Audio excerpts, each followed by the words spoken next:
அருள் சேர்க்கும் வானோர்கள் போற்றும் தலைவன்.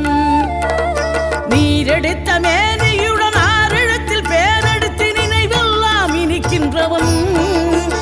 நீ ஓரெழுத்து ஆயுதமாய் ஒளிகின்ற வேலெடுத்து உறுதுணையாய் வருகின்றவன்.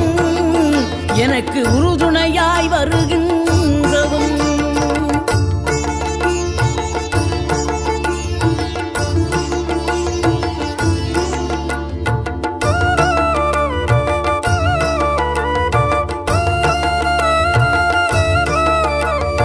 குளிர்ச்சி தரும் தென்றலிலே மகிழ்ச்சியுடன் விண்ணதிலே பறக்கும் உந்தன் சேவர் கொடிய மனத்தளர்ச்சியின்றி தன்னை மறந்து மலர்ச்சியுடன் தனிகையில் நடம் புரியும்